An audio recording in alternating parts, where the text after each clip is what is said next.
అద్వైత పరిప్రశ్నోత్తర రత్నావళి అనే పుస్తకంలో నుంచి 43వ ప్రశ్న.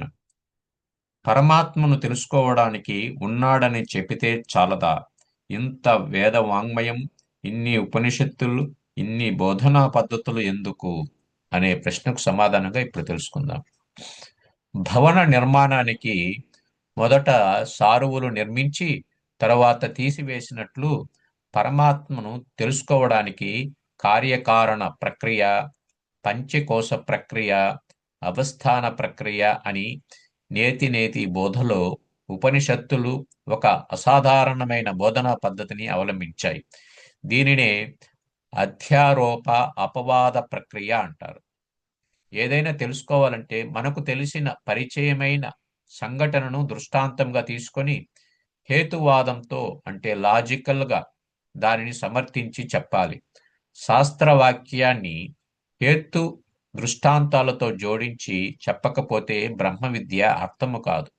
అదేం బ్రహ్మ విద్యనా అన్న వాక్యంలోనే అది ఎంత గొప్పదో తెలుస్తున్నది.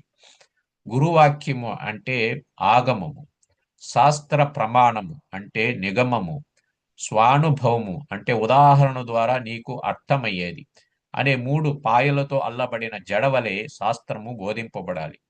భగవద్గీత, ఉపనిషత్తులు అంటే సిద్ధాంతము, వేదము, యోగ శాస్త్రములలో అంటే హేతువు, కృష్ణార్జునుల సంవాదం అంటే స్వానుభవము బోధింపబడినది.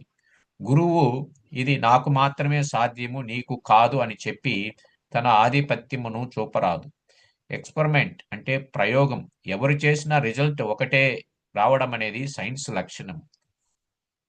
బ్రహ్మ విద్య సైన్స్ వంటిది అని చెప్పడంలో పరమాత్మ ఉద్దేశం ఇదియే.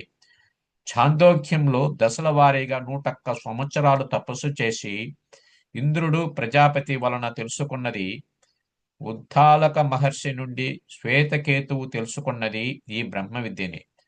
కఠోపనిషత్తులో నచికేతుడనే 5 సంవత్సరాల బాలుడు యముని వలన విన్నది, బృహదారణ్యములో యాజ్ఞవల్క్యుడు జనక మహారాజునికి బోధించినది ఈ బ్రహ్మ విద్యనే.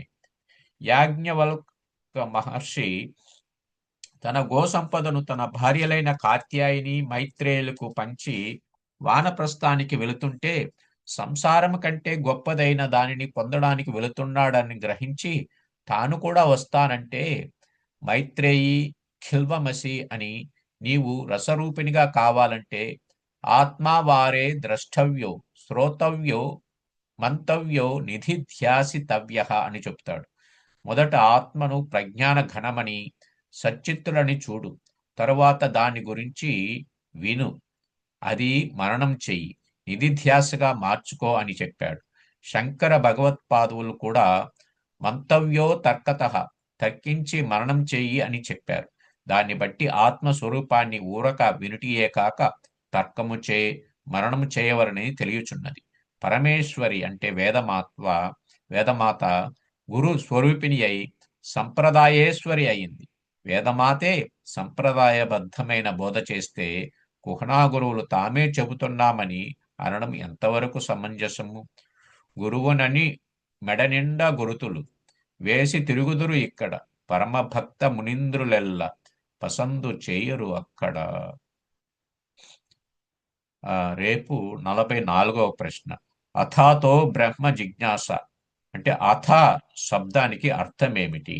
అథ సమాధానంగా తెలుసుకునే ప్రయత్నం చేద్దాం. అందరికీ ధన్యవాదాలు. ఓ